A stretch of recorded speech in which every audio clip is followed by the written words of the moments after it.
Hey everyone, talking about Iris Torréfié by Guerlain. The notes in this, according to Fragrantica, are on top coffee, cardamom, and bergamot. In the mid, iris, ambrette, and musk mallow.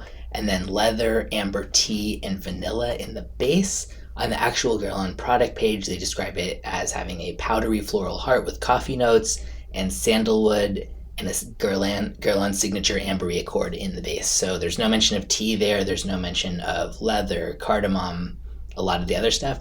But we know that fragrance houses often leave out that kind of stuff when they're listing their own. They just like to keep it to a few notes often. So I think that the Fragrantica one is pretty true to form in terms of what you're smelling from it. So obviously, this has lots of iris. It's in the name. I would describe this above all. For me, what I get is iris, coffee, and leather. And I am not an iris fan. I can tolerate it, but I don't like it, and it's not something I'd want to wear for myself. But I find it much more palatable when it's paired with something like leather, or in this case, coffee. So it opens with a burst of iris and leather, and the coffee here has a chocolatey tilt to it, but in a good way. Yeah, like not too bitter and not too like bitter dark chocolate or anything either, but also not too gourmandy in any way. This is definitely not a gourmand.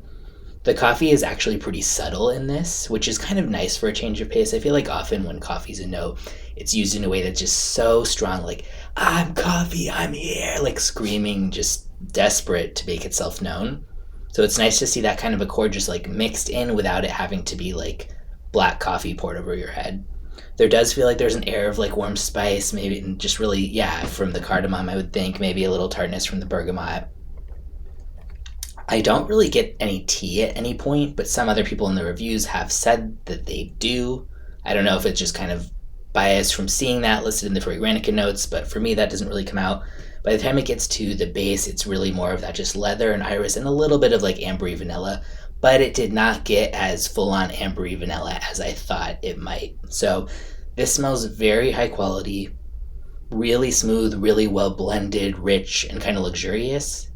But I don't think it's worth the price that it's sold at the Guerlain site for, which is $360 for 100 ml. There are just so many other iris leather scents like this, or things like Dior Homme, even like Valentino Uomo Intense, Dior Homme Intense, that you could get for a fraction of the price that also smell really high quality.